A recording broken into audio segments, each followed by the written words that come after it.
Buenos días, colegas. Teniendo en cuenta la situación del profesor Carlos Arias, vamos a dar continuidad a lo que él trabajó en su primera clase. En su primera clase, el doctor estuvo viendo qué es el diseño metodológico, hasta dónde el diseño metodológico se convierte en un recurso importante para ir conformando la investigación. Ustedes vieron en esa clase los paradigmas de investigación. De hecho, hay cierta confusión cuando uno está leyendo la literatura sobre metodología de la investigación. ¿Por qué? Porque hay autores que trabajan el paradigma desde el punto de vista del enfoque. Si algunos te dicen es el paradigma quali, quanti o mixto. Sin embargo, otros te trabajan el enfoque mixto, el enfoque quali, el enfoque quanti. Y realmente, siguiendo la lógica de Sampieri, cuando hablamos del diseño metodológico y de los paradigmas, estamos haciendo referencia al modo en que uno puede ver el mundo. Y siguiendo la lógica de diferentes autores, por ejemplo, Kuhn planteaba en la estructura de las revoluciones científicas, el paradigma es y cito, es una concepción general del objeto de estudio de la ciencia, de los problemas que deben estudiarse, del método que debe emplearse en la investigación y de las formas de explicar, interpretar, comprender, según el caso, los resultados obtenidos en la investigación. Por tanto, el paradigma en este caso se nos va mostrando como ese enfoque y esa forma de organizar nuestro proceso investigativo. Vieron en la clase pasada el paradigma positivista o empírico y lo vimos asociado al tipo de investigación, al enfoque de investigación. Y hoy veremos los tipos de investigación. Pero antes de comenzar con esto, yo quiero ver un aspecto que quizás haya quedado en el aire entre un módulo y otro y que no lo tienen aún preciso. Siguiendo la lógica de lo que hemos trabajado y por lo cual queremos comenzar, es decir, cómo podemos avanzar en este proceso. Miren, en el proceso de la investigación científica, cuando nosotros definimos el problema de investigación, objetivo general, objetivos específicos, tenemos que llegar a la hipótesis y a las variables. ¿Por qué? Porque cuando usted tiene todo esto organizado, va a poder comprender qué es lo que quiere obtener con la investigación. ¿Ya? Pensando en esto, podemos definir, yo les voy a compartir una presentación sobre los diferentes tipos de hipótesis, resumidito para que ustedes puedan definir la hipótesis en su trabajo de investigación y de ahí se van a dar cuenta de cuáles son sus variables, porque cuando lleguen al módulo próximo van a tener que tener claro cuáles son sus variables. La hipótesis se presenta como esa nueva concreción del tema a investigar.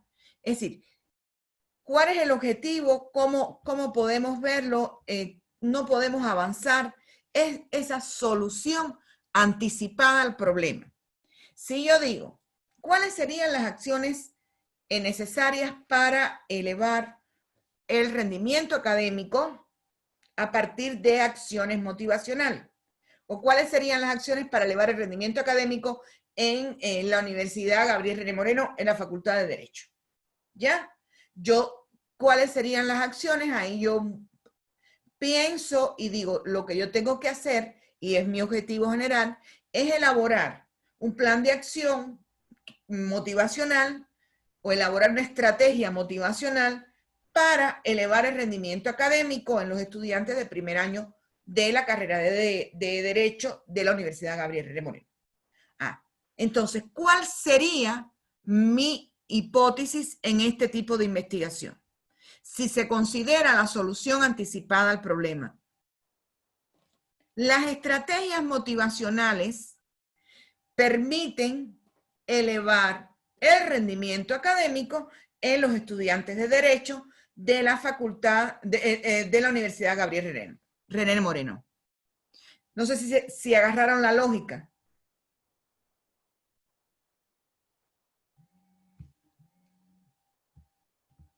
No sé si agarraron la lógica ahí.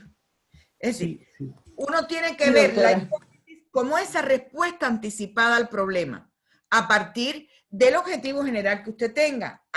Lo que pasa es que de esa hipótesis sale también la variable. Porque si estamos viendo que la hipótesis me dice las estrategias motivacionales permiten elevar el rendimiento académico, tenemos que ver. Aquí yo tengo dos variables. Estrategias motivacionales, rendimiento académico. Una tiene que ser dependiente y otra tiene que ser independiente. La independiente es aquella que no se mueve. Entonces, si usted lo que quiere es tener como centro de su investigación rendimiento académico, esa es su hipótesis independiente, porque es la que no mueve. No se mueve. Usted puede proponer estrategias motivacionales, puede proponer plan de acción, puede proponer, por tanto, hay varias opciones para usted responder a esa variable independiente. Por ejemplo, si se debe siempre escribir, si se adopta la estrategia propuesta desde el punto de vista motivacional, entonces se podrá contribuir a incrementar el rendimiento académico en los estudiantes de la Facultad de Derecho de la Universidad Gabriel René Moreno, siempre y cuando se cumplan cabalmente las condiciones de su aplicación que se proponen en dicha investigación. Y con eso ustedes tienen su hipótesis bonita, ¿no? Ahora, las hipótesis tienen varias funciones. Nos sirven de guía, porque cuando yo me estoy respondiendo el problema de investigación, ya yo tengo claro qué es lo que yo quiero lograr. Que puede cambiar. ¿Por qué? Porque en la medida que usted va investigando se va dando cuenta que con acciones, con estrategias motivacionales usted no eleva rendimiento académico porque no tiene un claustro bien preparado, porque no tiene, porque ya lo ha aplicado en otro momento y no resultó. Por tanto, yo lo que voy a hacer es un entrenamiento, una capacitación, actividades extracurriculares. Sí, eso ya usted, pero lo que no se mueve, vuelvo y repito, es rendimiento. Por tanto, su variable independiente no se mueve. Y esa hipótesis te va conduciendo el proceso de investigación. También deben ser claras y fácilmente comprensibles. No sé si ustedes coinciden, pero cuando yo escucho una persona que trabaja con términos muy rebuscados, siempre pienso, ¿será mediocre? Quizás sea un prejuicio que yo tenga, pero cuando usted es claro, preciso, la gente te entiende bien. No es necesario buscar palabras rebuscadas para hacer lo que uno está haciendo más científico, para nada. Deben también las hipótesis poseer una realidad empírica, y cuando digo realidad empírica me estoy refiriendo al escenario donde uno va a realizar la investigación. Uno no hace la investigación en el planeta Marte, uno hace la investigación en un escenario, en un hospital, en una universidad, en un colegio, en donde estemos ubicados generalmente nosotros. Deben ser susceptibles a verificarse con el empleo de las técnicas que nosotros tengamos. Hay varios tipos de hipótesis. Están las hipótesis de investigación, las hipótesis nulas, las hipótesis alternativas, las hipótesis estadísticas, las hipótesis de investigación, que son generalmente las que trabajamos siempre, se centran en la investigación y también se le denominan, a veces se le denomina por algunos autores, hipótesis de trabajo, porque se expresa de forma precisa y responde a lo que planteamos anteriormente. Dentro de las hipótesis de investigación tenemos las hipótesis descriptivas. ¿Por qué? Porque describen a partir de la variable qué es lo que nosotros vamos a realizar en el contexto. También las hipótesis correlacionales, porque analiza la relación entre dos o más variables. Las hipótesis de diferencias entre grupos, que generalmente se utiliza en investigaciones cuyo fin está en comparar grupos diferentes. ¿Para qué? Para obtener un resultado mucho más científico. Las hipótesis causales, que se establecen a partir de analizar causa y efecto de un proceso investigativo X. Por ejemplo, ¿qué relación existe entre la motivación hacia el estudio y el rendimiento académico? Hipótesis. Si los estudiantes presentan un alto grado de motivación hacia el estudio, entonces alcanzarán un elevado rendimiento académico. Si pensamos acá, las variables motivación hacia el estudio, rendimiento académico. Por tanto, ¿qué tipo de hipótesis es aquí? Es causal, porque está viendo la relación causa y efecto. Si usted estudia, usted tiene mayor rendimiento académico. ¿Entienden hasta aquí? A ver. Sí. De todas maneras, yo sé que Doctora, las sí. dudas surgen en el momento en que yo les mande el documento y ustedes comiencen y ahí mismo se forma. Sucede que yo les dije en la primera vez que le di clase y también cuando presentamos el diplomado, que la investigación es algo que hay que dedicarle mucho tiempo. Es algo que nosotros tenemos que leer. Y en la medida que uno va leyendo, van surgiendo muchas dudas, van surgiendo ganas de seguir leyendo o ganas de abandonar la tarea en el momento en que uno dice, no puedo con esto. Pero sí es importante que uno vaya agarrando este hábito de lectura. Y no estoy diciendo que todo el tiempo estemos leyendo de un tema de investigación o del tema que querramos investigar. Es bueno leerse un poema, una obra, pero la lectura nos va creando adicción, por decirlo de alguna manera, y entonces uno se siente comprometido con tener algo que leer todos los días. Es así, lo que hay que empezar, es como los ejercicios, uno va al gimnasio y para empezar cuesta, se busca uno 25,000 justificaciones. Hoy no puedo porque va a llover, mañana no puedo porque me duele la cabeza, pasa. Pero cuando usted empieza y poco a poco va agarrando el ritmo y lleva un mes, después usted necesita estar 1 hora haciendo ejercicio. Su cuerpo se lo pide y así mismo sucede con la lectura. El problema es empezar. Siempre uno se inventa una justificación. No me alcanza el tiempo, no tengo el libro que yo quiero, me siento un poco incómoda, me duele la cabeza. Bueno, pero cuando uno empieza y va haciendo el hábito de 1 o 2 horas de lectura diaria, llega el momento en que quiere leer todo el tiempo. Entonces, eso es a lo que nosotros tenemos que llegar. Bien, ahora, dentro de este proceso, tienen que comprender cómo determinar las variables. Las variables, según su naturaleza, se clasifican en variables dependientes y variables independientes. También la podemos ver en este proceso como las variables que intervienen, las variables que actúan como, como independiente o dependiente según la función de la hipótesis. Pero es muy fácil de determinar cuando uno tiene el problema correcto y tiene correcto también definido el objetivo general y la hipótesis. Por ejemplo, la variable en una dimensión o característica de una unidad de análisis que podemos plantear, la familia. En la familia, número de componentes, ingresos, grado de educación, gastos mensuales.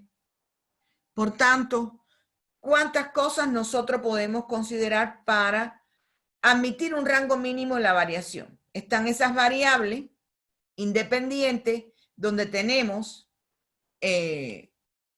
todas esas características y tenemos esa variable independiente que es la familia. Pensemos en otro ejemplo. Variable independiente, la edad. Queremos hacer un estudio de rangos de edad sobre la comprensión lectora. Cómo las personas de un rango de edad leen. Pensemos en los niños. ¿Cuáles son las variables que intervienen aquí? El nivel de escolaridad de sus padres, el nivel de acceso a las bibliotecas, las metodologías que se utilizan para despertar el interés por la comprensión lectora. Son muchas cosas que hay que tener en cuenta, pero olvidándonos de todas estas categorías que para el estudio son pura abstracción, es un proceso de lógica que nos ayuda todo el tiempo a tener claro qué es lo que queremos realizar. Entonces, comenzando con nuestra clase ya específica del diseño metodológico desde el enfoque quali y quanti, viendo qué es el diseño experimental y qué es el diseño no experimental, vamos a compartir pantalla. Hasta aquí, a pesar de que fue rapidito, ¿entendieron más o menos qué es lo que yo les estaba explicando, por favor? Bien. Entonces,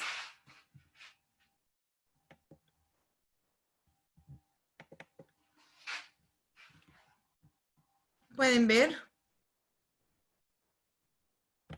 Sí, sí, doctora, se ve, se aprecia. Listo.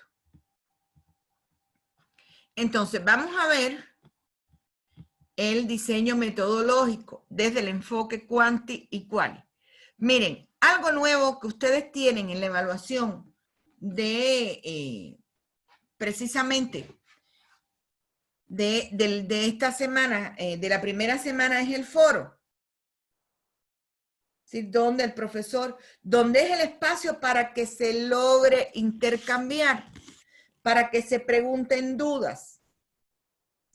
Por tanto, todo lo que ustedes quieran escribir en el foro, lo pueden escribir. No tengan pena de que diga, ay, pero esto no responde. Si tienen duda, responden y pongan.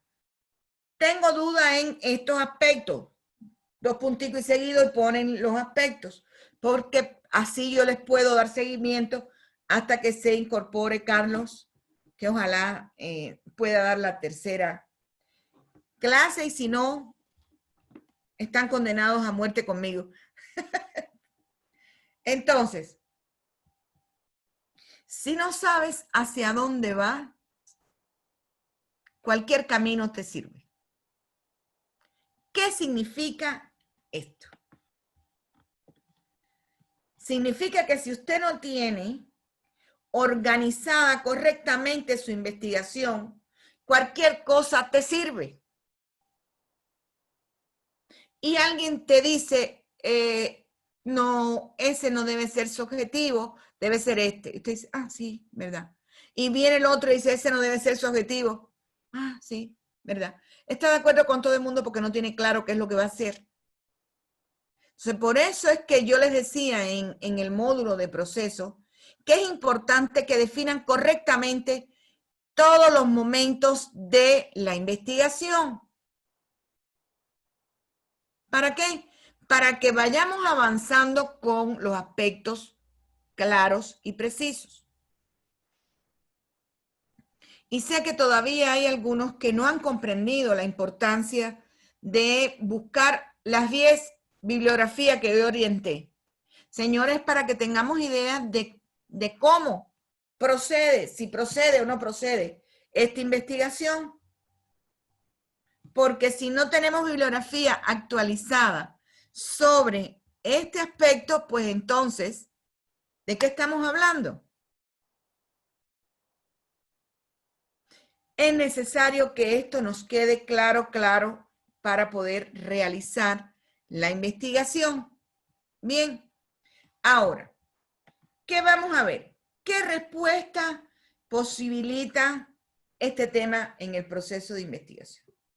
Hay que elegir o desarrollar el diseño apropiado para la investigación. Por tanto, nosotros, ¿qué es lo que vamos a hacer? Definir cuál es el tipo de diseño más apropiado para la investigación, que puede ser el experimental, el no experimental o el múltiple. Precisar el diseño específico.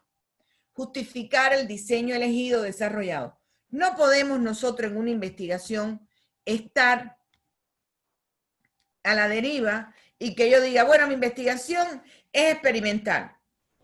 ¿Y por qué? Y eso ustedes lo pueden encontrar en...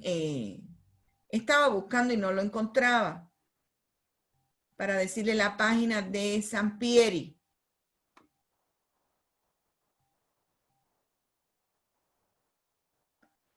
Lo estaba buscando en la otra, pero no sé por qué no lo encuentro. Pero se los digo antes de que terminemos.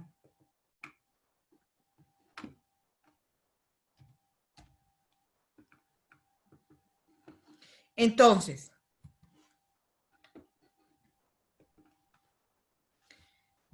analicemos este esquema. Analicemos este esquema y a la vez vamos a analizar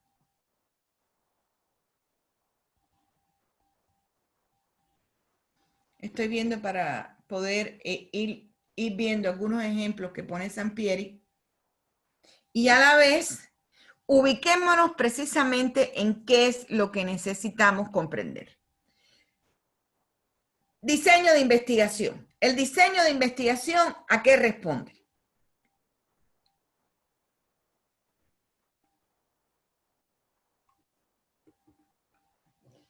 El diseño de investigación responde a las preguntas de investigación, a los objetivos de estudio y a la hipótesis. Y ahí es donde ustedes se quedaron en el limbo. ¿Por qué? Porque me di cuenta que cuando comenzó, no sé si recuerdan que yo les dije que ustedes iban a trabajar lo de hipótesis en este módulo. Pero no comenzaron con eso, entonces no hay problema, seguimos nosotros y vamos a, esto ya tengo medio que ubicado el de Sampieri. Entonces, si su investigación responde a esto, y analicemos los tipos de investigación. Tenemos el experimental, el no experimental, el transaccional o transversal y el longitudinal o evolutivo. ¿Qué pasa? Que dentro de la investigación, lo que más utilizamos son la investigación experimental y la no experimental. ¿Por qué? Porque dentro de la no experimental encontramos estos dos tipos que mencionamos. Pero igual, la investigación experimental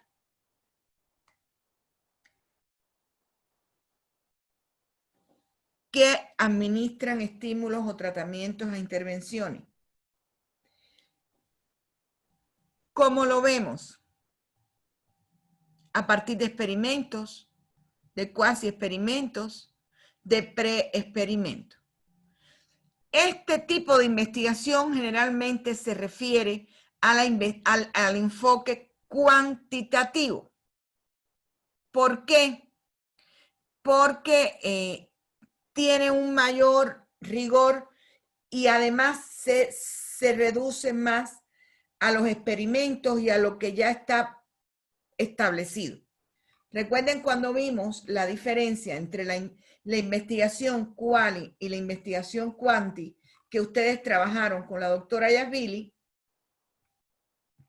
vieron este aspecto. ¿Qué tipo de investigación nosotros desarrollamos generalmente desde la investigación cualitativa? Y miren, algo que deben saber, por ejemplo, los profesionales de la salud.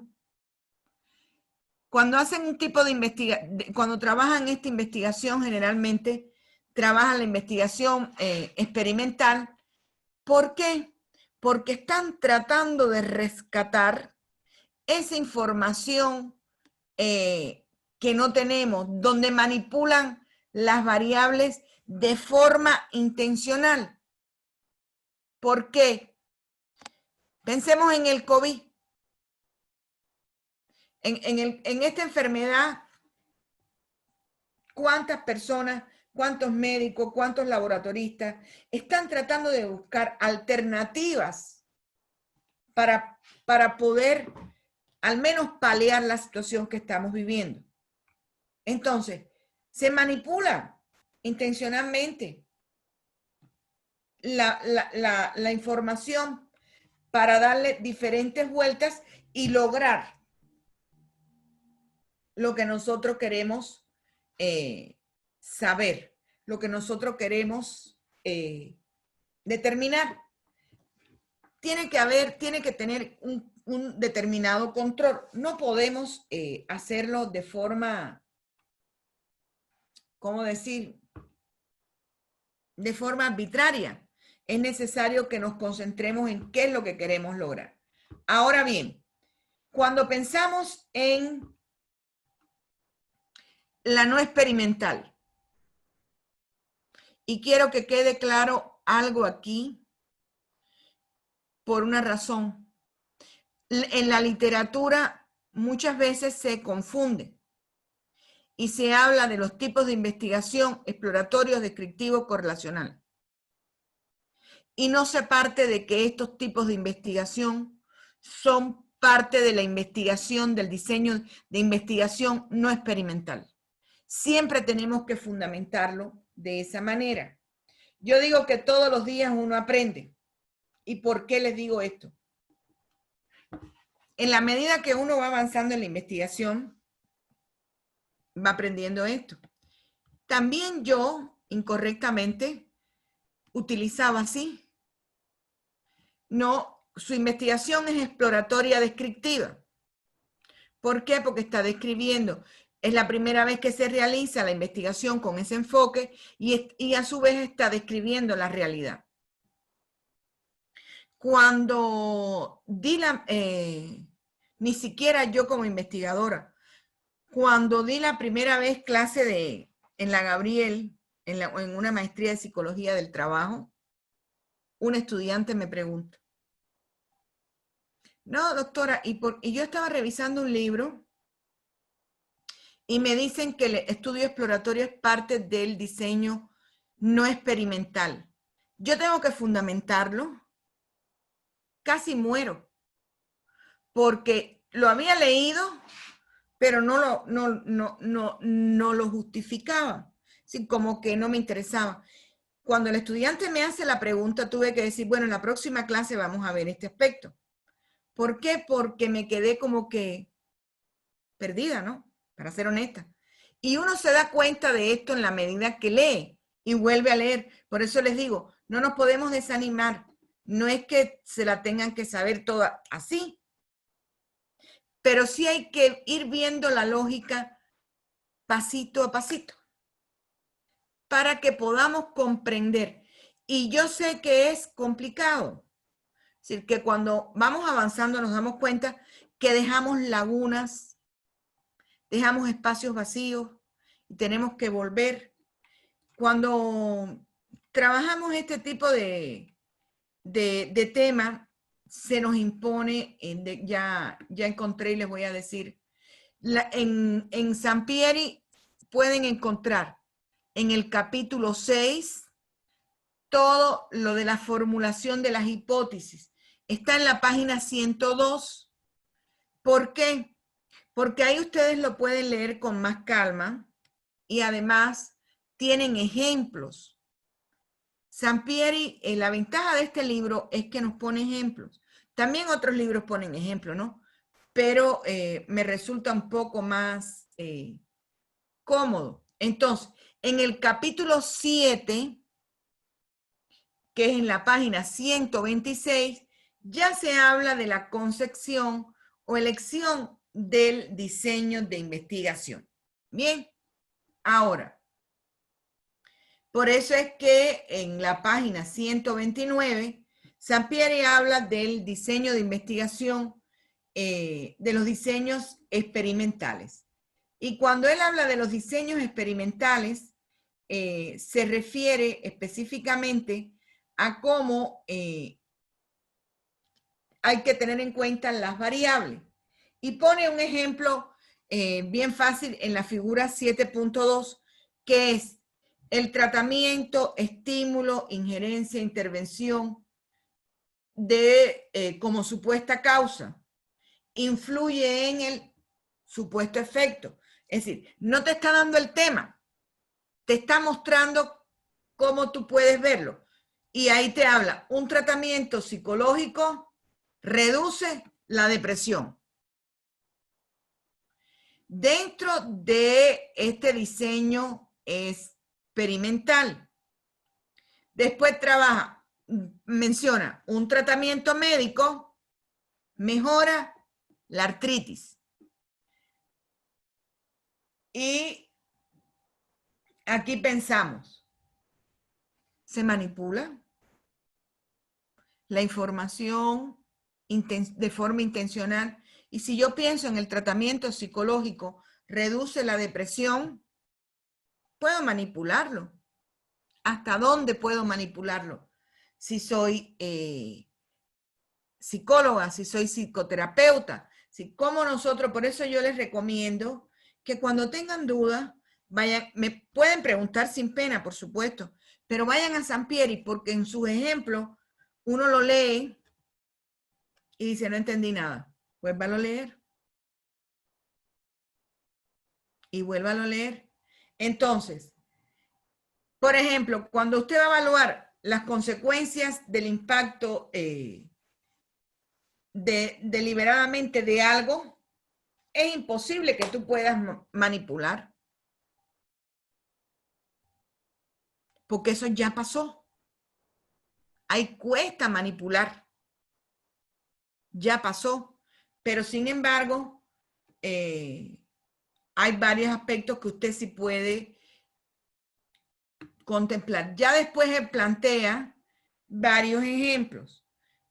Y repito, si un investigador desea analizar el posible efecto de los contenidos televisivos antisociales en la conducta agresiva de determinados niños, podríamos hacer que un grupo se proyectara en programas de televisión de contenido antisocial y que otro tuviera un programa de contenido de promoción social. Si nosotros podemos hacer ese estado comparativo en la investigación experimental. Sin embargo, cuando hablamos de la investigación no experimental, cuesta un poco comprender qué es lo que queremos, pero es mucho más fácil. ¿Por qué? Porque es lo que nosotros hacemos. Por ejemplo, en los estudios transversales tenemos estos tres tipos de investigación. Si pensamos que estamos haciendo una investigación cualitativa con un enfoque, con el método fenomenológico, estamos hablando, que no estoy hablando de método porque lo van a ver después, tenemos que pensar que estamos haciendo un estudio exploratorio descriptivo o estamos haciendo un estudio exploratorio correlacional. Si pienso en la investigación de Mariela, Mariela tiene una investigación con un enfoque mixto. Es una investigación no experimental de tipo exploratoria correlacional.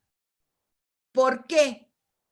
Porque Mariela está explorando por vez primera en la carrera cómo puede motivarse al estudiante, cómo puede elevar el rendimiento académico desde la modalidad virtual.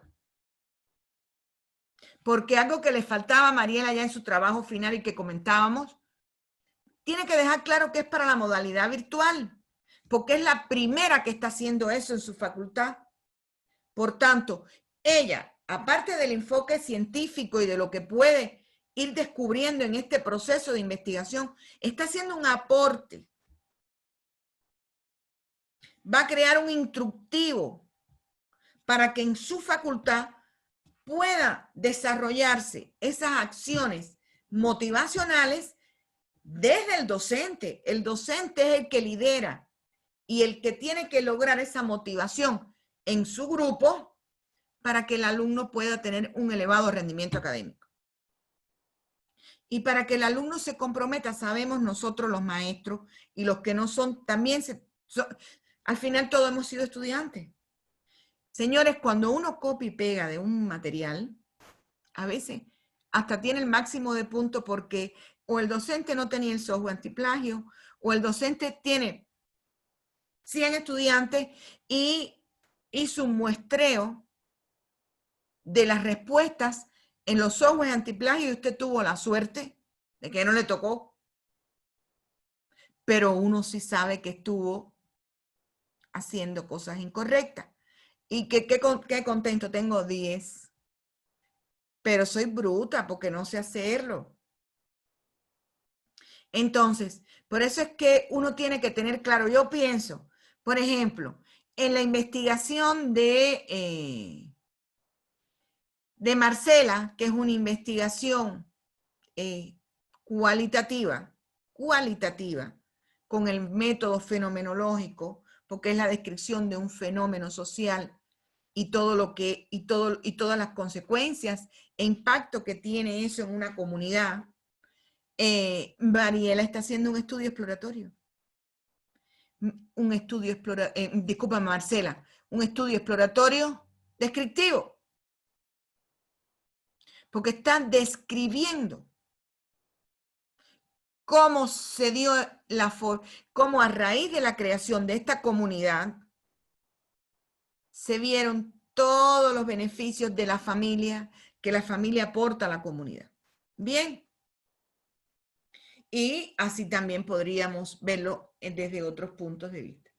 Entonces, cuando pensamos en los grados de manipulación en el no experimental, este tema es complicado.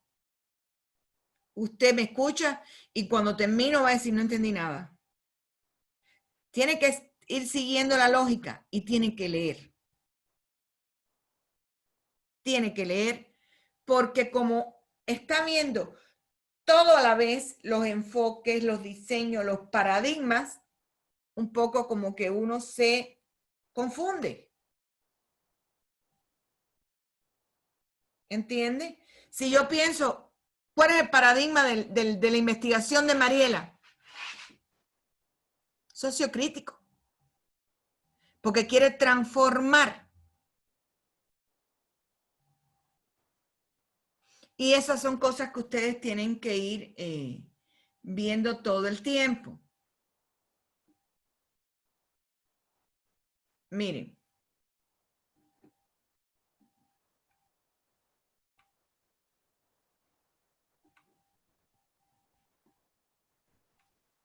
Estoy buscando el ejemplo que tenía, pero parece que no lo encuentro.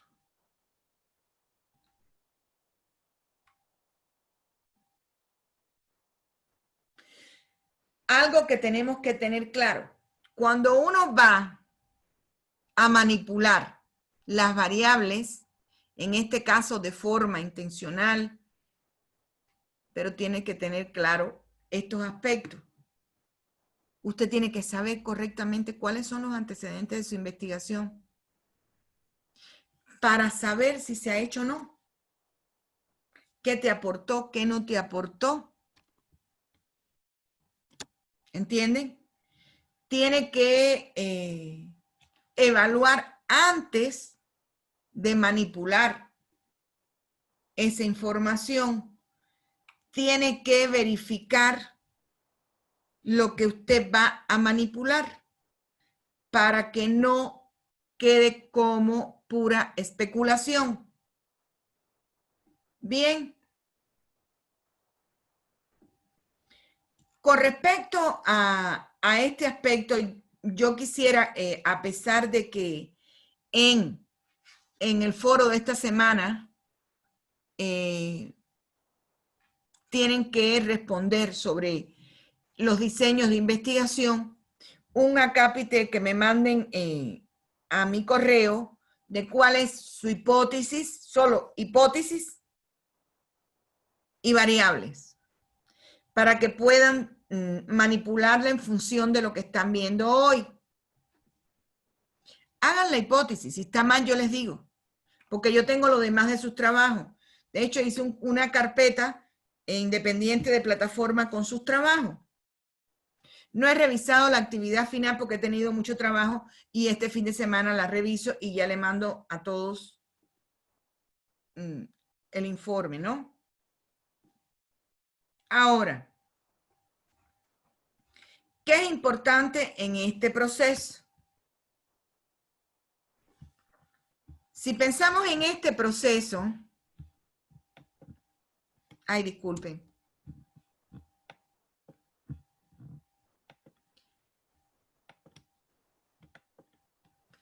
Si pensamos en este proceso del diseño, de la investigación, el término diseño, como les dije anteriormente, se refiere a ese plan o estrategia. En el enfoque cuantitativo, el investigador utiliza sus diseños para poder analizar la hipótesis formulada, por eso quiero las hipótesis. ¿En qué consiste un experimento? Lo vimos ya. ¿Cuáles son las particularidades en el proceso de diseño experimental? Y volvemos al cuadrito. Particularidades aquí bien explícitas. Primero, que al aplicar un estímulo deducimos que un tratamiento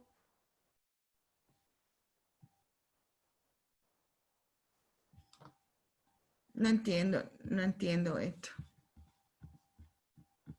Ya. Al aplicar un estímulo deducimos que un tratamiento afectó cuando observamos diferencias ¿en dónde? En las variables. Por eso quiero las variables. La variable independiente es la causa y la dependiente es el efecto. Y volvamos a Mariela. Su investigación es acciones motivacionales para elevar rendimiento académico. Su variable independiente es rendimiento académico. ¿O no? Eso lo tiene que definir Mariela, porque sabe lo que quiere. Y cuando ve su título, sabe lo que quiere. Bien. Para lograr el control o la validez interna, los casos, fenómenos o grupos que se comparen deben ser iguales en todo, menos en el hecho de que a un caso, fenómeno o grupo se le aplique el estímulo y al otro no, que era lo que le comentaba del ejemplo que pone Sampieri en su libro. Ahora bien, en el objetivo metodológico general del experimento está en la posibilidad de generalizar los resultados a la población. Y yo creo que todos aquí, de alguna manera u otra, y no estoy pensando que todos están haciendo el tipo de investigación experimental, lo que quieren es eso. Yo pienso en la investigación de Salomón. ¿Cómo yo puedo darle una educación financiera a las personas que son trabajadores de la información? Necesitan esa capacitación, esa educación en el área de finanzas. Pero si yo pienso, esa investigación también la puedo traspolar a el área de medicina, a los maestros, porque también necesitan esa capacitación financiera. Sabemos que muchas veces estamos, por ejemplo, tenemos un NIP y no sabemos ni sacar la cuenta. Por tanto, necesito esa capacitación financiera. Lo que Salomón determina exactamente a quién va dirigida su capacitación, porque es en lo que él quiere investigar. Pero ¿dónde? Le falta. Lo voy a hacer en Santa Cruz, lo voy a hacer en qué empresa. Sobre la base de eso es que yo puedo delimitar el tiempo, el espacio de la investigación. Bien. Ahora, ¿en qué contexto se realizan los experimentos? En los laboratorios y en la investigación de campo. Pero algo que a mí siempre me llama la atención. La investigación de campo. ¿Hasta dónde? ¿Hasta dónde yo puedo hacer una investigación de campo? Pregunto.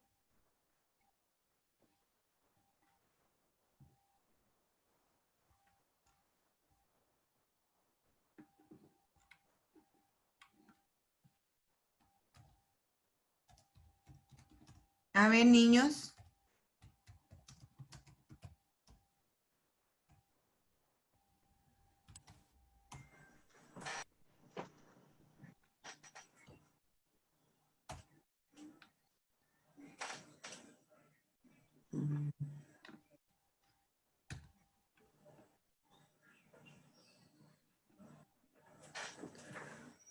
¿Qué es la investigación de campo?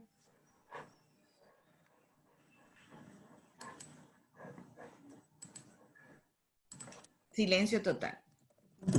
Bien, cuando hablamos de la investigación de campo, señores, estamos hablando de esa investigación que uno realiza en el escenario que está investigando. Pensemos en la investigación de Marcela. Marcela tiene que ir a la comunidad, tiene que hacer entrevistas a los pobladores de la comunidad, tiene que tiene que hacer observación para ver cómo los pobladores disfrutan y aprovechan todos los beneficios de la creación, de a partir de la creación de esa comunidad y todos los beneficios de los cuales hoy disfrutan a partir de los aportes de la familia. Bien, pero estoy pensando, hay una de las investigaciones en el grupo que la realiza David, creo que es David, sobre los beneficios de las plantas medicinales. Tiene que hacerlo en el campo y en el laboratorio, porque sabemos que debe procesar eso. Entonces, ¿hasta dónde David está haciendo una investigación experimental? Los cuasi experimentos a veces se realizan en la investigación y no se asignan, en este caso, roles tan específicos como los experimentos. Y además, en este proceso, los cuasi experimentos se basan en el tipo explicativo, en el tipo correlacional y en los preexperimentos, en los descriptivos y los exploratorios.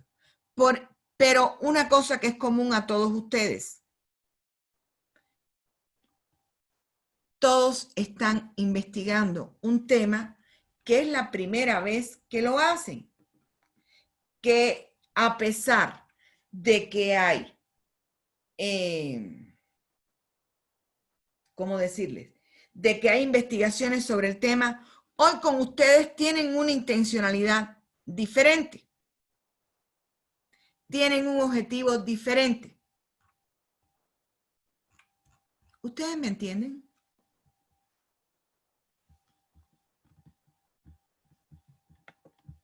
Ay, disculpe. ¿Y el video? Les voy a compartir este videito cortico. ¿Ustedes entienden hasta aquí, por favor?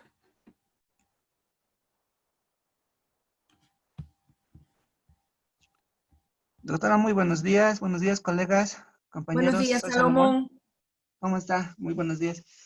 Sí, doctora, me parece muy interesante, muy acertado en lo que explica. Y evidentemente, personalmente yo estoy con ese de mi tema ya aclarado, doctora, en qué en parte de la capacitación en educación financiera, el lugar va a ser en La Paz y los profesionales en la información van a ser las personas en ciencias de la información. Evidentemente esto no se va a cerrar, también se va a poder desarrollar en otras áreas del conocimiento humano. Ahora bien, es muy importante esto lo que dice sobre los conceptos y la investigación y la hipótesis. No en la primera instancia va a ser que se va a lograr, porque esto ya me pasó con unos trabajos que estoy haciendo, de un simple tema, de un capítulo, como usted nos comentaba, he empezado a desarrollar y le cuento que he empezado incluso a comprender más cuando he ido revisando bibliografía respecto a ese tema, una cápita de un libro. Este libro es sobre la biografía de Gunnar Mendoza, que es un científico archivista boliviano. No sé si han logrado, muchos conocen, pero este señor era potosino. Y bueno, cuenta en ese acápite justamente cuál ha sido su frustración y bueno, él quería generar y crear una ley nacional de archivos para Bolivia. Entonces, se va desarrollando ahí cuáles han sido las circunstancias, los antecedentes. Mire, ese capítulo son de 9 hojas, pero ya desarrollando en diferentes dossiers, revistas de artículos, algunos documentos, he podido incluso comprender más. Entonces, pienso que cuando ya vas generando la investigación, bueno, va saliendo mucha bibliografía y te vas enterando, por ejemplo, variable independiente, variable dependiente. Para mí, por ejemplo, personalmente era como en chino, pero cuando ya vas leyendo ya te va aclarando algunas dudas.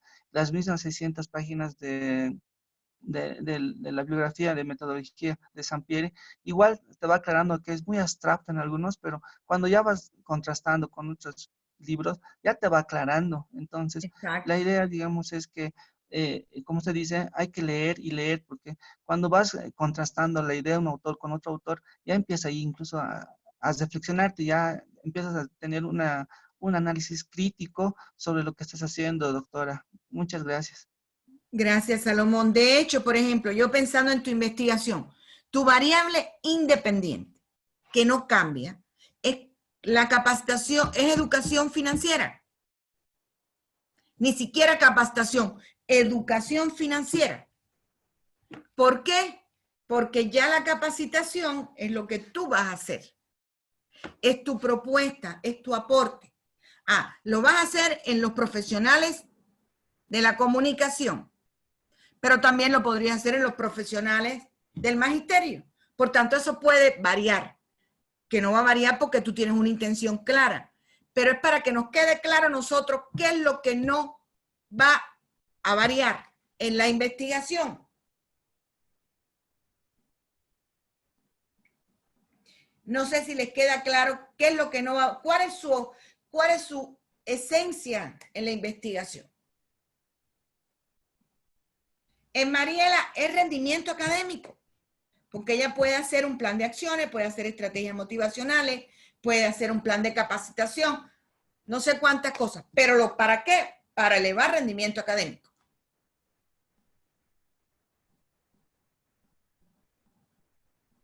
Y es así. Les voy a compartir este video que es corto.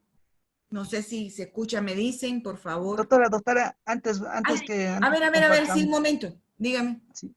Doctora, yo tengo, justamente cuando he ido revisando, bueno, Cornejo dice, ¿no?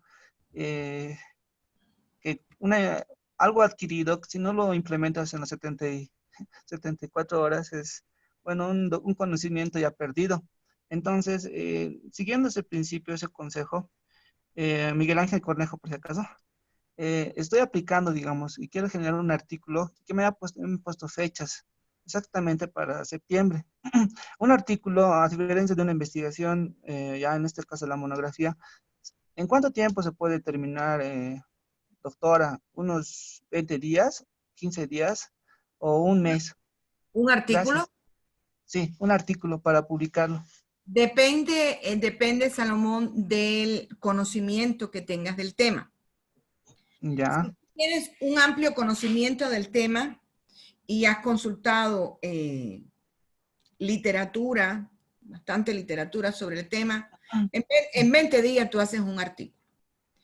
Ah, Si ya. tú no Sí. tienes, si tú no tienes, es decir, si tú tienes conocimiento, pero te falta, tú te das cuenta que tienes que actualizarte, que tienes que buscar literatura actualizada sobre el tema, te demoras un poco más. ¿Por qué? Porque tienes que ir a los últimos artículos. No vaya a ser que tú estés haciendo un artículo de algo que ya está escrito. Claro que sí. ¿Ya?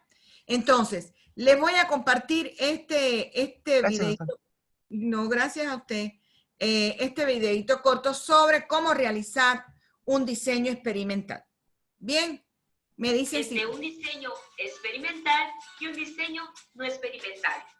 Y tal como ves en pantalla, el diseño no experimental. ¿Lo escuchan bien? Sí, doctora, perfecto. Sí. Gracias. ¡Ay! Sí, doctora. Ya. ¿Cuál es la diferencia principal entre un diseño experimental y un diseño no experimental? Y tal como ves en pantalla, el diseño no experimental, lo único que tú haces es observar. Sí, chicos, aquí tú observas, miras y describes el fenómeno tal y como se presenta. Acá tú no vas a someter a ninguna variable, a ningún experimento. La muestra no va a ser sujeta a cambio, mientras que el diseño experimental es todo lo contrario. Aquí te ocurre un cambio. Va a haber un antes y va a haber un después. Porque en este diseño tú vas a manipular intencionalmente la variable independiente para que puedas analizar y estudiar los efectos ¿sobre quién? Sobre la variable dependiente. Sí, muchachos, este es un antes y un después. Porque acá vas a pretender establecer con precisión la relación que existe entre causa y efecto. Y para poder comprenderlo mejor, veámoslo con un ejemplo.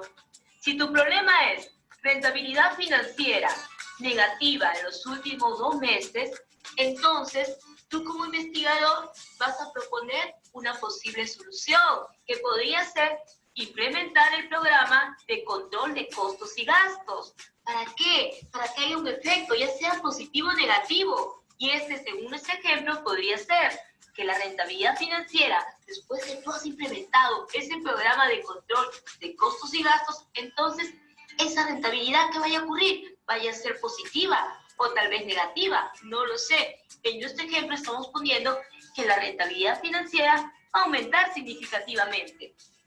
Y tal como ves en el problema que hemos identificado, tú tienes que demostrarlo. ¿Y cómo vas a demostrar ese problema que tú has identificado? Lo vas a demostrar a través del pretest. Y la solución que tú le estás diciendo que va a ser implementar el programa de control de costos y gastos, ¿cómo se va a llamar? A eso se llama el estímulo o tratamiento experimental. Y finalmente, ¿cómo vas a demostrar que hubo un efecto, que hubo un cambio? A través del post-test. Recordemos todos que al pretest se le llama la prueba anterior, mientras que al post-test se le llama la prueba posterior. No quiero cerrar esta sesión sin señalarte que existen 3 tipos de diseños experimentales.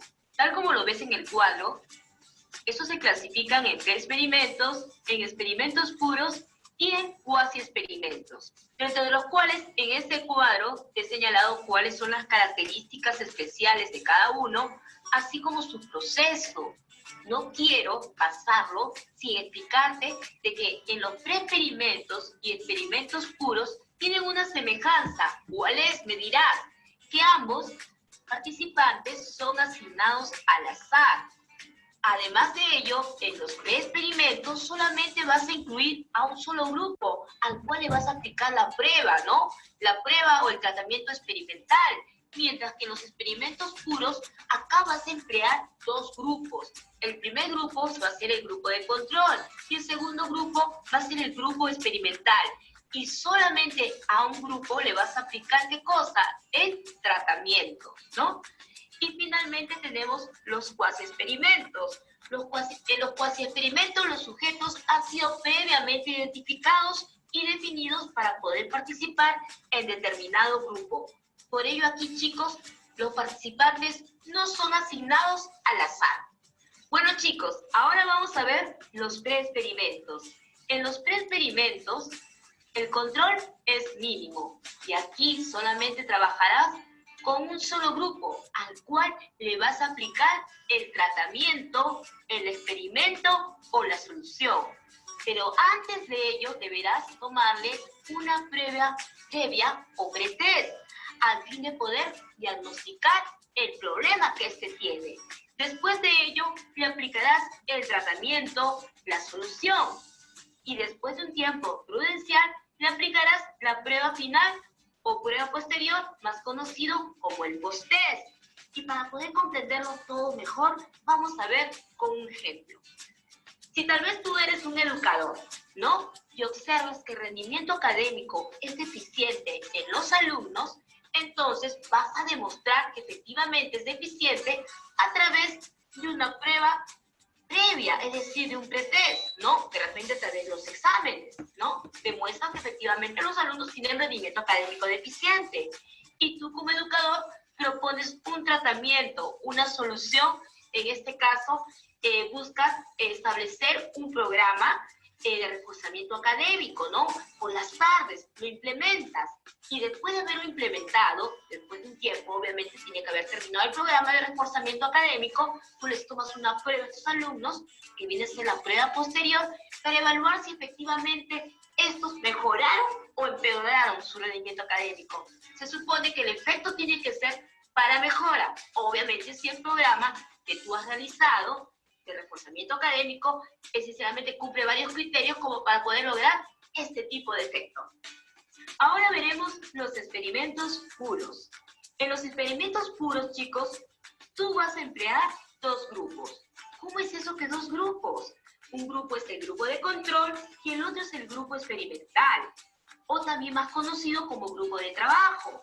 Recuerda que a los dos grupos, tal como ves acá, a los dos grupos tú le vas a aplicar ¿qué cosa? Una prueba previa, ¿no? Y solamente a uno de estos dos grupos, solo a uno, le aplicarás el tratamiento. Y finalmente, después que se aplicó el tratamiento a un solo grupo, que viene a ser el grupo experimental o el grupo de trabajo, ¿qué va a pasar? Finalmente a los dos grupos tendrás que aplicarle una prueba posterior o el post-test. Y para poder comprenderlo mejor, vamos a verlo con el ejemplo. Recordemos que hace un ratito teníamos el problema de rendimiento académico deficiente en los alumnos. Entonces, como teníamos rendimiento académico deficiente en los alumnos, lo vamos a separar en dos grupos. Un grupo de control y el otro grupo experimental. Obviamente solamente a uno le aplico el tratamiento, que es este de acá, ¿no? Solamente a un grupo. Y finalmente, a los dos grupos le voy a tomar una prueba posterior para saber qué efectos tuvo el programa de reforzamiento académico, ¿no? Obviamente tiene que haber un efecto. Seguramente que en el grupo de control no va a haber ni un solo efecto, porque no se le aplicó ningún tratamiento, ningún experimento, ninguna solución. Mientras que el grupo experimental o grupo de trabajo, que sí recibió el tratamiento, es decir, el programa de refuerzo académico, definitivamente en el post-test va a tener un efecto, ya sea positivo o negativo, pero va a haber un efecto. Recapitulemos entonces, en los experimentos puros tú vas a utilizar dos tipos de grupo, el grupo de control y el grupo experimental. Al grupo de control le aplicas el pretest y el post-test, pero no le haces nada. En cambio, al grupo experimental que tú ves acá, le aplicas el pretest, luego el tratamiento o experimento y finalmente después el post-test para ver los efectos que tuvo, que pueden ser positivos, negativos o tal vez nulos. Bueno, chicos, en este tipo de diseño cuasi experimental solamente vas a emplear un solo grupo, pero a diferencia del preexperimental, este grupo ya está preestablecido, porque los que van a conformar este grupo ya han sido previamente definidos, previamente elegidos. Y aquí ninguno ha sido elegido al azar a comparación de los otros diseños que hemos estado estudiando. Recuerda que aquí también vas a aplicar una prueba previa o tal vez 3 test. Y después de ello, le aplicas el tratamiento, solución, experimento. Y finalmente, después de un tiempo prudencial, aplicarás lo que es el post-test para determinar cuál fue el efecto, ¿no? ¿Cuál fue la consecuencia? Así que eso es todo. El diseño cuasi experimental, tal como lo ves, es súper sencillo. Y la diferencia clave es que solamente lo aplicas a un solo grupo y además los participantes son definidos previamente y no son elegidos al azar. ¿Viste qué fácil es los diseños experimentales? Entonces, ahora te invito y te reto a que tú elijas y apliques tu diseño experimental.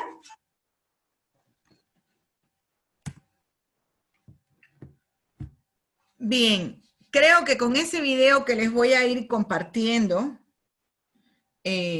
una vez terminada la clase, las cosas también les van a quedar más claras, ¿o no? ¿Entendieron? Sí, doctora, sí, está muy bien la explicación. Ay, me disculpan que estaba con el celular, no es que me estás preguntando.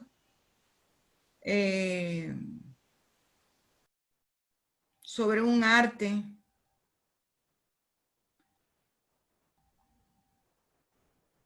No es fácil estar en 25 cosas a la vez.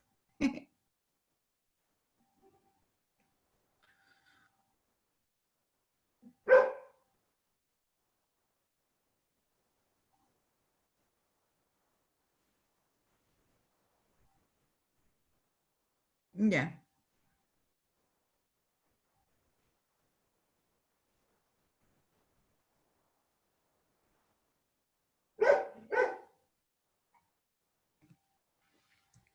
Entonces, la investigación no experimental es la otra parte de lo que nosotros tenemos que ver.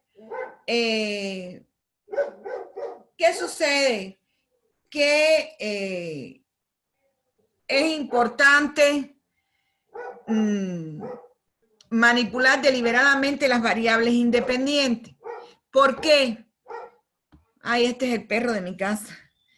Se conoce como esa investigación donde los hechos, las variables ya ocurrieron.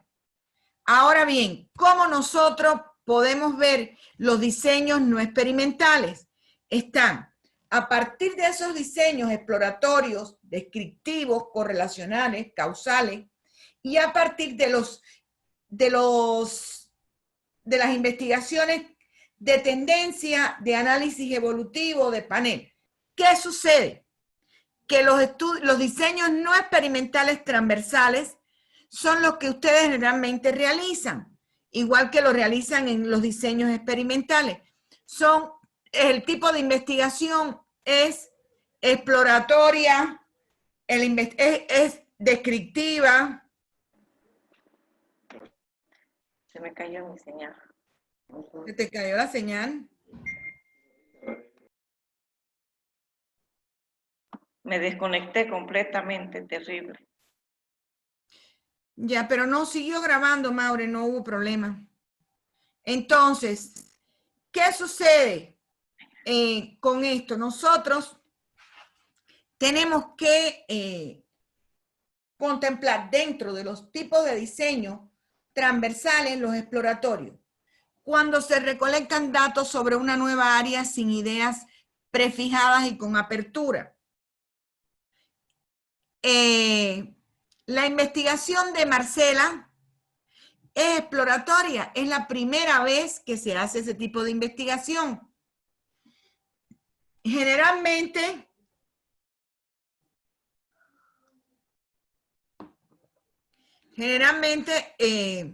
se realizan en esas áreas desconocidas, pero donde no hay una sistematización constante del tema.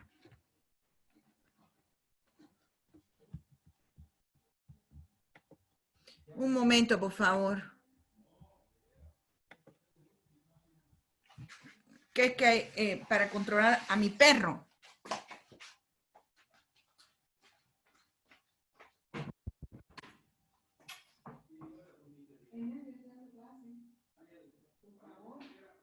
Tuve que salir por eso.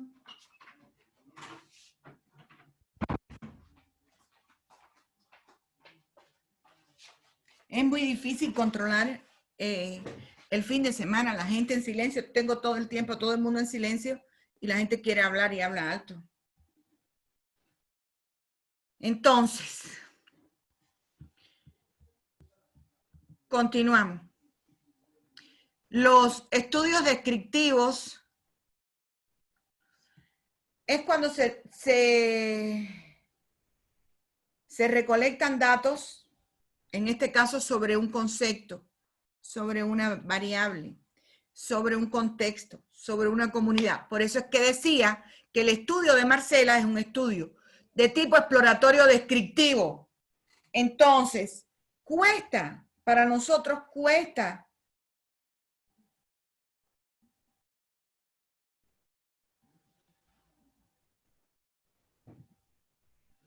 Entonces, cuando nosotros estamos en este tipo de investigación, y creo que a veces sin querer nos perdemos porque no tenemos claro qué es lo que queremos.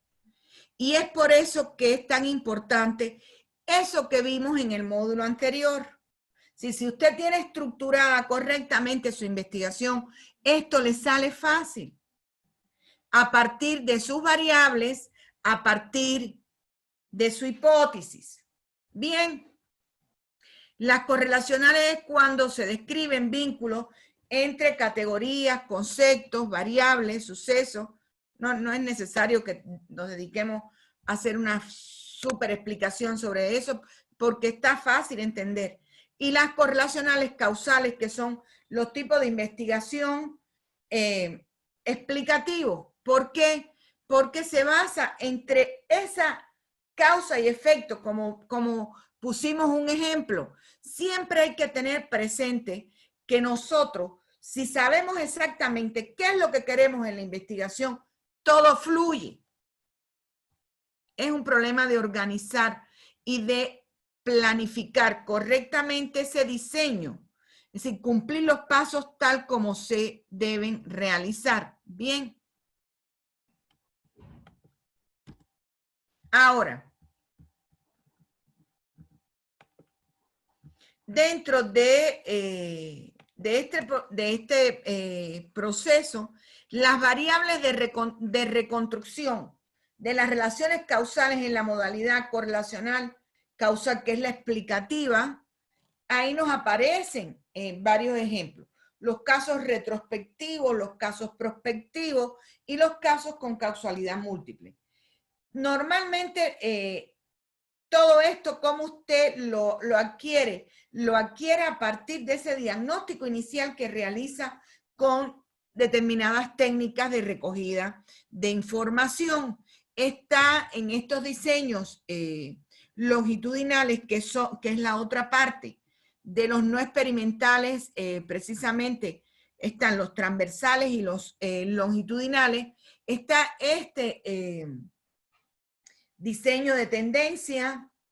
A ver, pensemos en el crecimiento demográfico. A partir de que usted es un diseño, en este caso, sí es un diseño longitudinal. Los censos de población que se realizan son diseños longitudinales a partir del estudio de la tendencia de crecimiento poblacional, por ejemplo. Bien, el diseño evolutivo de grupo se realiza en determinados subgrupos o grupos específicos poblacionales, pudiéramos mencionar, o de especies, o de la flora o de la fauna. Los diseños panel se estudian generalmente los mismos casos, los mismos participantes. Ahora, todo depende del enfoque seleccionado, del problema a investigar, del contexto que te rodea, de los alcances de estudio. Si se dan cuenta, todo esto que estamos mencionando en el lado derecho de la diapositiva, lo tenemos que tener presente para cualquier tipo de investigación. Y con esto ustedes van a comprender cómo podemos analizar. Tú deberás emplearlo. Debes tener presente que este diseño no experimental se basa fundamentalmente en la observación de fenómenos, tal y como se dan en su contexto natural, para que luego tú puedas analizarlos con posterioridad. En este tipo de investigación no hay condiciones, no hay estímulos, menos experimentos ni tratamientos a los que tú debas exponer a los objetos que estás estudiando. Recuerda, aquí no hay manipulación de ninguna de tus variables, tal como lo he puesto aquí.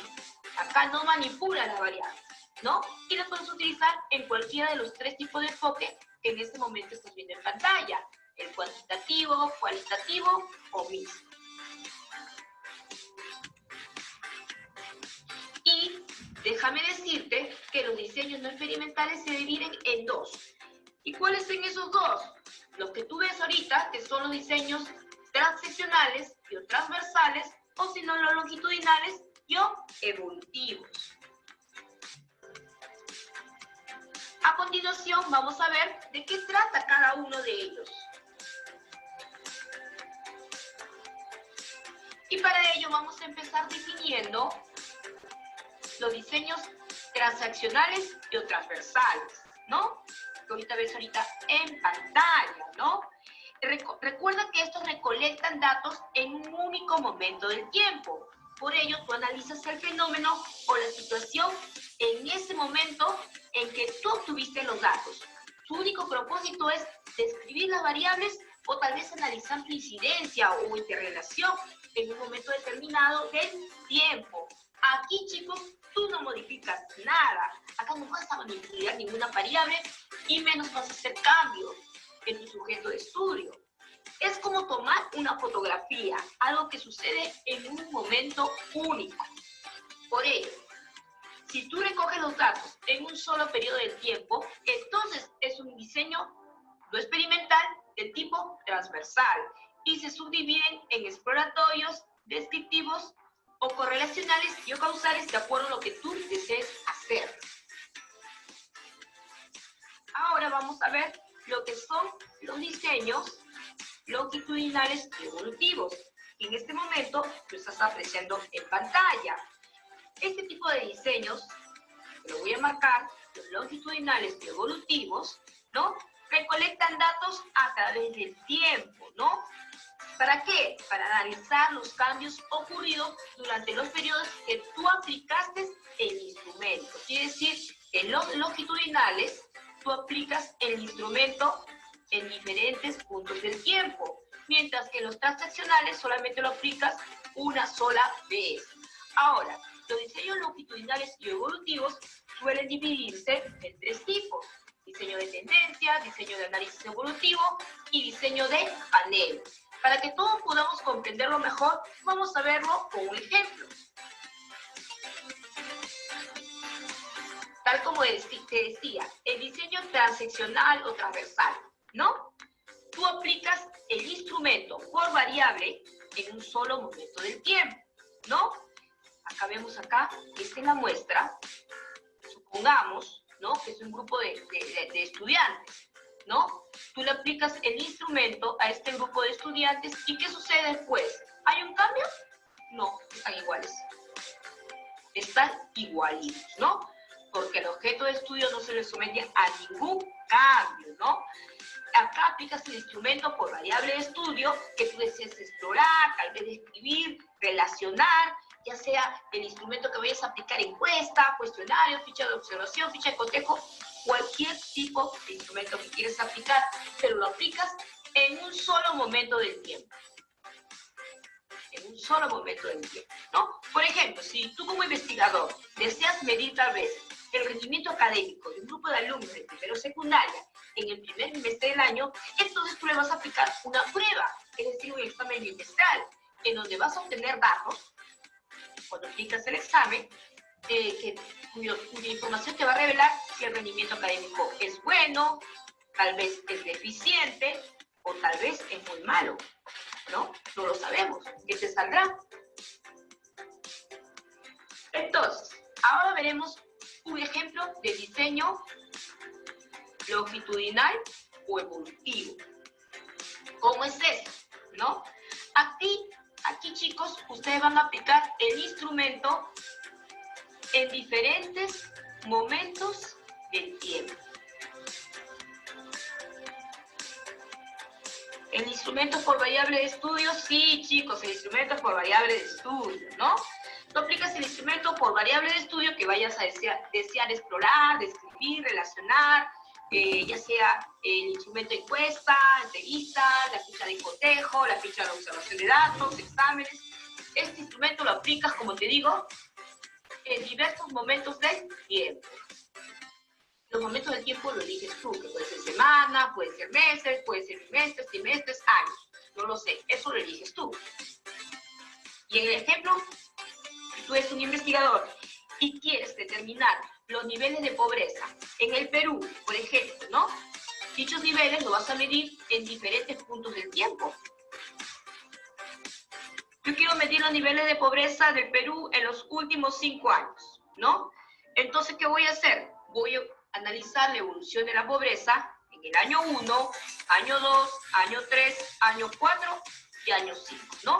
Para ver cuál es la tendencia. Si es aumentar la pobreza, subir la pobreza. En este caso vemos que la pobreza va en términos de baja, del 48.6 al 36.2, y hay pronósticos de que sigan reduciendo. ¿Cierto? Entonces, ¿qué has hecho en el diseño longitudinal? Lo que vas a examinar es la evolución a lo largo del tiempo. Como te digo, el tiempo puede ser meses, años, bimestres, trimestres, no sé, tú lo eliges, tú lo defines, ¿no? Finalmente, chicos, tal como ustedes lo ven todos, ¿no? La diferencia es clave en un diseño no experimental. Tal como lo ves en pantalla, solamente observas el fenómeno tal y como se da en su contexto natural, ya sea para describirlo, ya sea para poder correlacionarlo, ya sea para explorarlo, ¿no? Lo puedes usar en cualquier tipo de enfoque, cuantitativo, cualitativo o mixto. Además de ello, que es la característica, la diferencia principal entre ellos, que el diseño transaccional, tú aplicas el instrumento en un solo momento del tiempo, mientras que en el diseño longitudinal, tú aplicas el instrumento en diferentes momentos del tiempo, ¿no? Además de ello, te quiero decir que el diseño transversal siempre es más rápido y más económico, porque el instrumento se aplica una sola vez. Ahora, el diseño longitudinal sí es más costoso y obviamente implica mayor tiempo. Si tú te quieres graduar rápido, te aconsejo un diseño no experimental del tipo transversal. Ahora, si tú tal vez estás haciendo una maestría o un doctorado, obviamente el diseño no experimental no te conviene, te convendría el diseño experimental. Mis alumnos de la carrera ingeniería utilizan mucho lo que son los diseños experimentales, pero mis alumnos de pregrado de otras carreras utilizan mucho lo que son los diseños no experimentales, que es el que estamos viendo en este momento. No experimentales, en el cual a tú a la muestra no le vas a hacer absolutamente nada, nada le haces a la muestra, solamente observas, miras y describes, o tal vez relacionas, ¿no? Y la diferencia clave es que este diseño no experimental tiene dos tipos de estudio, transversales o longitudinales. En los transversales aplicas una sola vez el instrumento y aquí lo puedes aplicar varias veces, tal como lo hemos visto en los ejemplos anteriores. Bien, yo creo que con estos dos videos queda claro qué tipo de investigación ustedes deben realizar. Es decir, llámese de cualquier tipo, qué tipo de investigación ustedes deben realizar, teniendo en cuenta que estamos trabajando en función de realizar una monografía. Y algo importante a raíz de la pregunta de Salomón, ¿qué tiempo me demoro en hacer un artículo? depende, como le dije, del conocimiento que uno tenga del tema. Pero creo que con este proceso de investigación en que todos estamos insertados y vamos avanzando unos más rápido que otros y vamos colegiando y haremos todos los encuentros que sean necesarios para que el trabajo sea un trabajo de calidad. También estamos creando un hábito de poder aportar a la ciencia. Y el diseño metodológico te da la idea de cómo vas a organizar la investigación ya de manera definitiva. Precisamente, los diseños metodológicos desde los enfoques cualitativos y de los enfoques mixtos también tienen esas particularidades, teniendo en cuenta cómo los enfoques cualitativos representan identidades personales, organizan experiencias, analizan fenómenos y sobre todo nos dan esas pautas para narrar, describir aspectos claves del proceso de investigación. En este caso, la mayoría de las investigaciones se desarrollan desde el enfoque mixto. Sin embargo, hay ya en la actualidad pocas que desarrollan la investigación cualitativa. Por eso ponía el ejemplo de Marcela, que es un enfoque puramente cualitativo, donde realmente los estudios se basan en estudios fenomenológicos. Este diseño explora, describe, comprende las experiencias de las personas con respecto a su fenómeno. Sus aproximaciones se basan en la fenomenología empírica y la hermenéutica. Son aspectos que nos ayudan a comprender la investigación desde diferentes puntos de vista. ¿Qué sucede? Que hay literatura, hay autores que trabajan la investigación cualitativa no de esta manera. Lo trabajan a partir también de esos tipos de investigación y conciben la teoría fundamentada, los diseños etnográficos, como el método. Entonces, yo les muestro esto porque se van a encontrar en la literatura contradicciones. Muchas contradicciones. Por tanto, es importante que, y vuelvo y repito, leamos para poder comprender qué es lo que queremos hacer. Bien. Ahora, dentro de los diseños de la investigación cualitativa tenemos la teoría fundamentada, donde los diseños pueden ser sistemáticos, emergentes, con determinadas codificaciones. Están los diseños etnográficos, que generalmente estudia casos culturales. Están los diseños de casos cualitativos, los fenomenológicos, los diseños narrativos, que son más biográficos, los diseños de investigación-acción. Pero les digo algo, la mayoría de las investigaciones son mixtas. Por tanto, la investigación mixta es aquella que nos ayuda, y no voy a ponerme a profundizar en cada uno de los diseños del enfoque cualitativo, porque la lectura de las diapositivas le va a ser bien fácil, bien cómoda.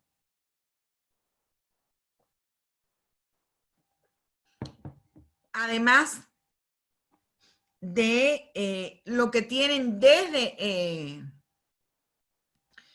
el módulo anterior, que tienen a Sampieri y otros autores. Por eso es que yo los comentaba en la clase final del módulo, que es necesario que compartamos bibliografía, porque eso nos enriquece el conocimiento del tema que querramos, ¿no? Ahora, ¿cómo podemos? Disculpen. ¿Cuáles son las principales características de los diseños cualitativos? Teniendo en cuenta el tipo de problema, la disciplina en las cuales se cuenta con más antecedentes. Dentro de la teoría fundamentada, por ejemplo, las ciencias sociales, el comportamiento humano, es las disciplinas que más trabajan este tema. En lo etnográfico, la arqueología, la antropología, las ciencias administrativas. Dentro de los narrativos, dentro del tipo de diseño narrativo, está la historia, las ciencias sociales de la salud. Si se dan cuenta, todo esto, cuando uno lo lee un poco que se confunde. Por eso es que el enfoque mixto es el que más se utiliza, donde se ve el aporte de estos enfoques, tanto quali como quanti, para lograr un resultado con mayor rigor científico. Ahora bien, ¿cuáles son los instrumentos de recolección de los datos más importantes? Y les va a quedar, ¿por qué? Porque ustedes esto lo van a trabajar en el próximo módulo. Las entrevistas, las observaciones en sus dos, observación participante, observación no participante, y así los cuestionarios, las preguntas, los grupos focales, son aspectos que se pueden trabajar dentro de lo cualitativo. Honestamente, el enfoque cualitativo a mí me gusta muchísimo si solo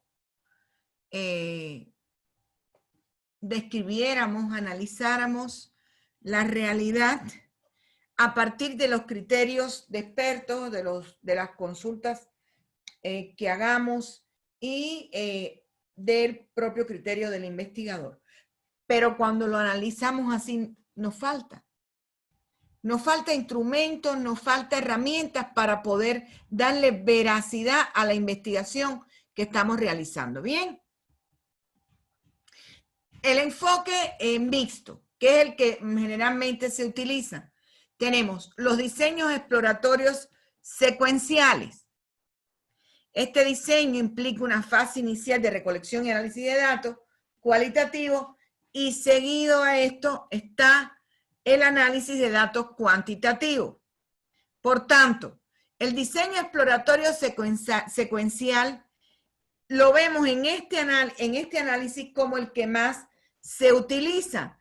El diseño exploratorio secuencial se basa en este enfoque, tanto quali como quanti, donde al final la recolección de datos cuantitativos nos permite una interpretación del análisis completo.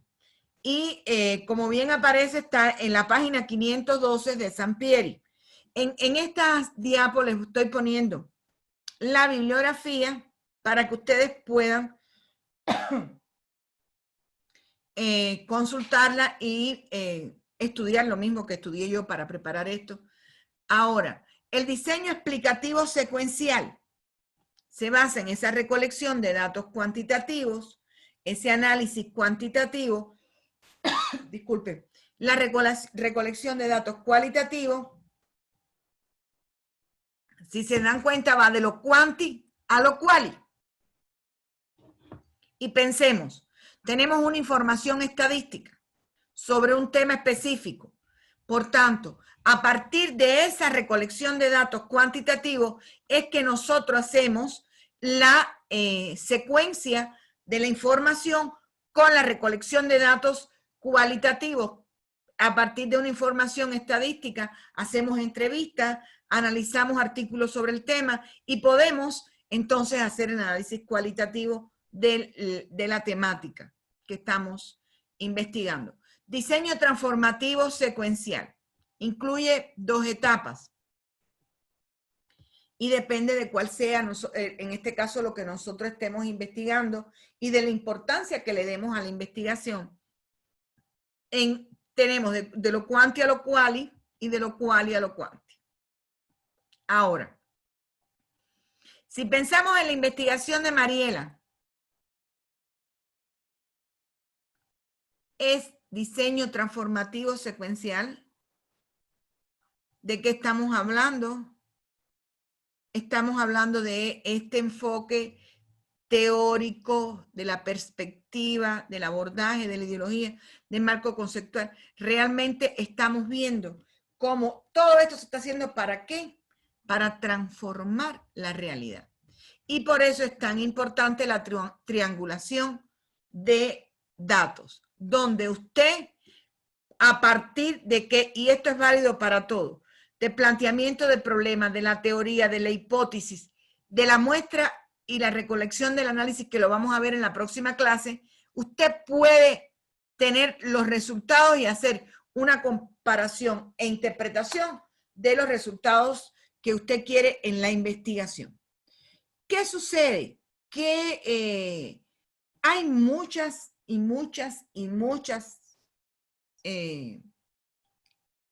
interpretaciones, análisis sobre la investigación cual y cuánto y cual.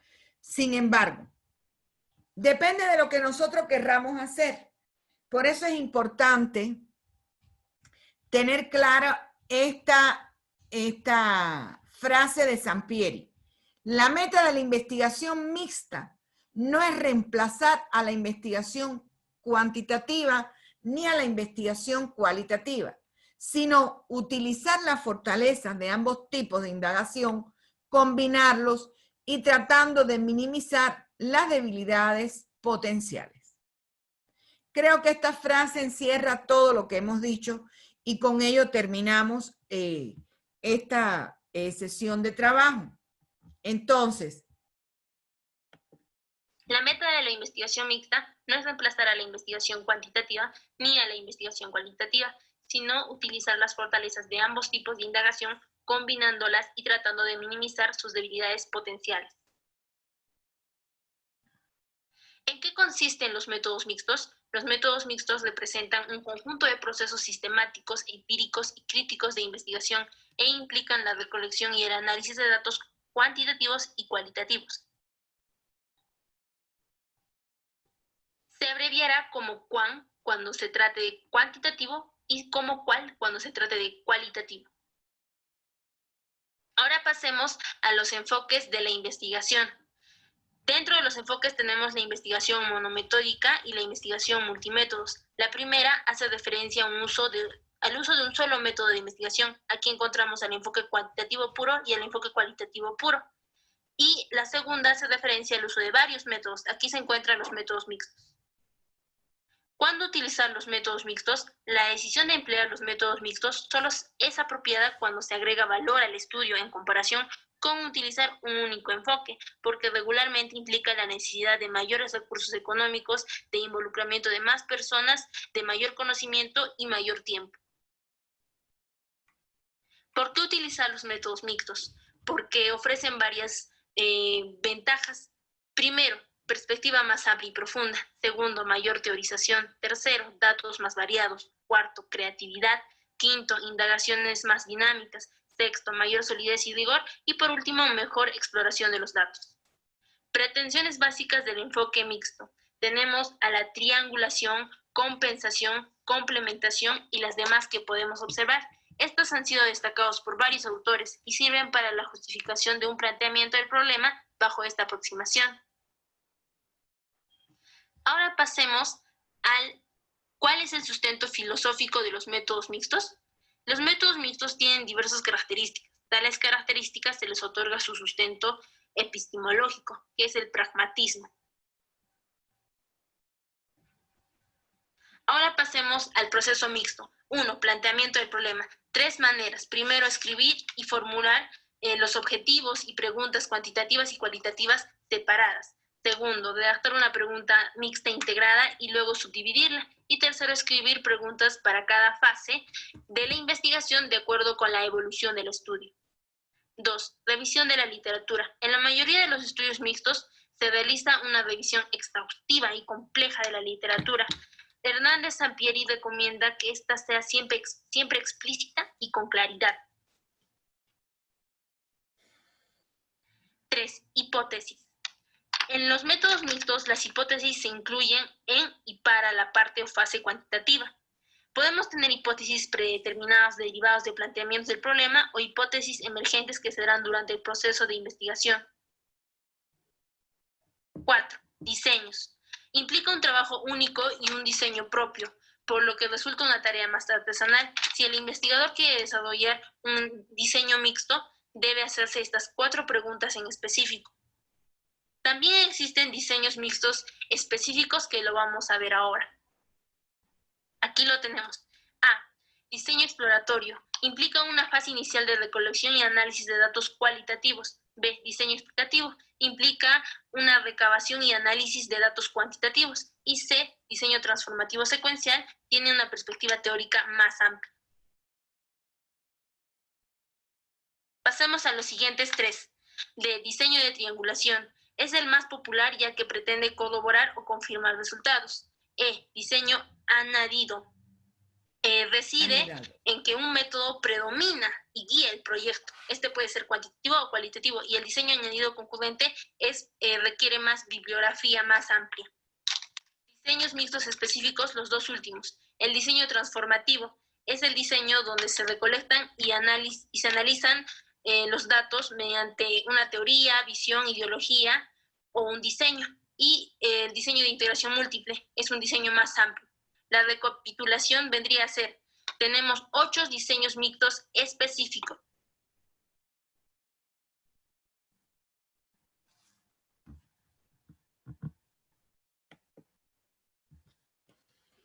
Bien, señores. Sé que el tema es bien complicado cuando es la primera vez que reciben esto, porque la mayoría de ustedes se han graduado sin hacer tesis. Por tanto, no han recibido metodología de la investigación, pero hay que echarle muchas ganas para que avancemos. Yo les voy a compartir en un rato la diapositiva con los videos.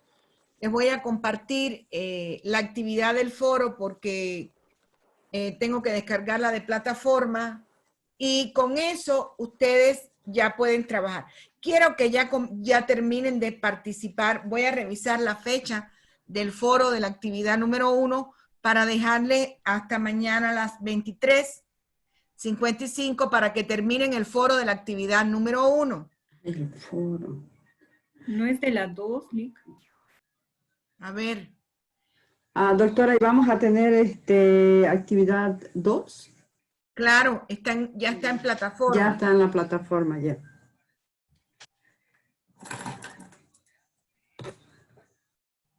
No, el docente subió a plataforma esta diapositiva, subió a plataforma la actividad 2, pero yo le doy seguimiento, no se preocupen. Ya. Bien. ¿Algún criterio? ¿Alguna duda? En la parte, por ejemplo, en la semana 1 tenemos una tarea, pero ahí no tenemos foro. En la semana 2 es donde se activa el foro número 1. Después reviso y les explico, Ingrid, a ver, puedo hacer, a ver, un momento, para que quede esto claro. Uy, quiero salir de la diapo. La meta de la investigación. Ya. A ver, enseguida entro un momento aquí a plataforma para que no quede, para que quede todo sin dudas, ¿no?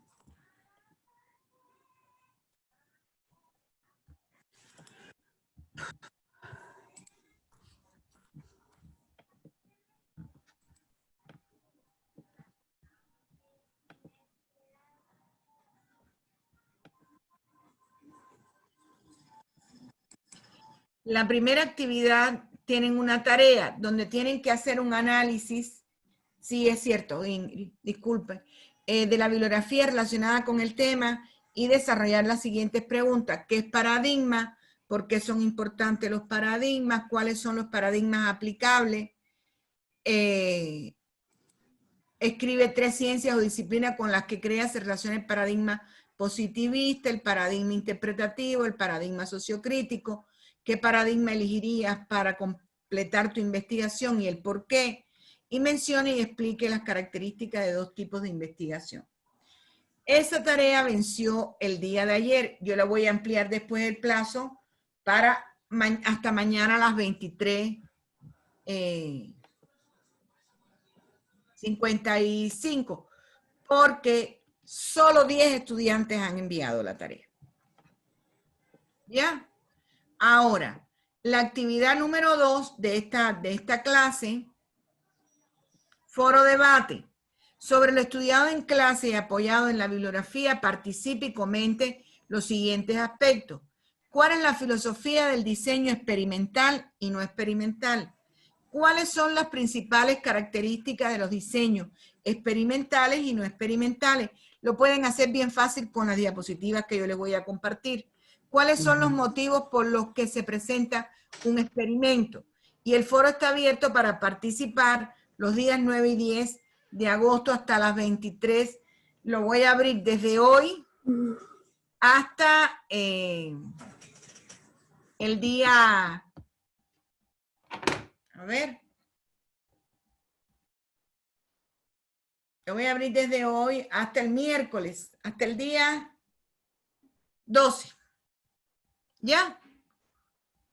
Entonces quiero que todos los que no han respondido a la actividad 1 lo respondan. Una vez que yo termine ahora, bueno, con unos 10 minutos, una hora, más o menos yo les amplío el plazo. ¿Alguna otra duda? ¿Alguna recomendación? ¿Alguna sugerencia? Como sabemos, todo lo que digan es válido. Y bueno, mejora el proceso. Doctora, tal vez, bueno, todo lo que usted dijo realmente es verdad, ¿no? Todo lo que es la investigación.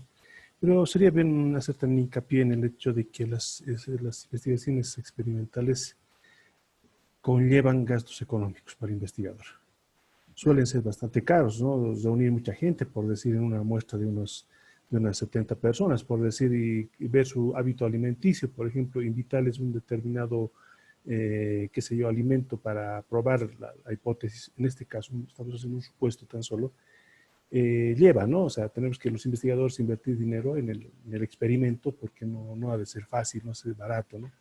Por lo tanto, siempre se ve la posibilidad de hacer una investigación no experimental y en realidad el no experimental, el transaccional, porque es en un momento dado, ¿no? Porque el longitudinal hasta nos puede llevar 2 años de investigación tomando muestras. Solo eso, doctora. Gracias, José. Muy bien. Otro criterio, por favor.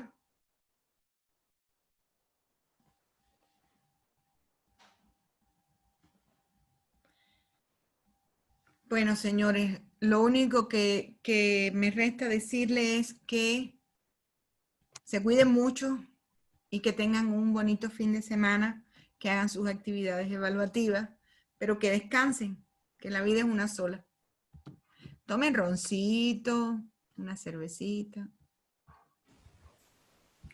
Así ha de ser, doctora. Gracias por la recomendación. Qué agradable. Qué agradable. Gracias, doctora. Gracias. Bueno, Bueno. Un mojito vemos con en el próximo martes si el profesor continúa mal. Pues siguen conmigo. No les queda otra. Le manda saludos al doctor. Le digo, le voy a mandar ¿Ya? un mensaje diciéndole que Que ustedes se recupere pronto. lo haré. Un abrazo grande para el profesor, sí. Le voy a decir. Bueno, entonces descansen, señores, y cuídense mucho. De igual Gracias. manera. Igual de usted, doctora. Cuídese, que Hasta Dios luego. bendiga. Hasta Hasta luego. luego, Chao, compañeros. colegas. Hasta luego. Hasta luego, doctor. Hasta luego, Cualquier compañeros. duda escriben en el Hasta grupo. luego. Cuidan. Chao. Ya Maureen cierra. Que no está funcionando mi presión y nada. Y chao, chao. Tenemos clase a las 5 de nuevo. Ay, sí. Un sábado bien divertido. Falta que nos pongan domingo, ahí muero. No, yo muero. No puedo. Bueno, el domingo que viene tenemos clase para recuperar el día feriado con el doctor Pedro Luis. Tienes clases. ¿Por qué? No,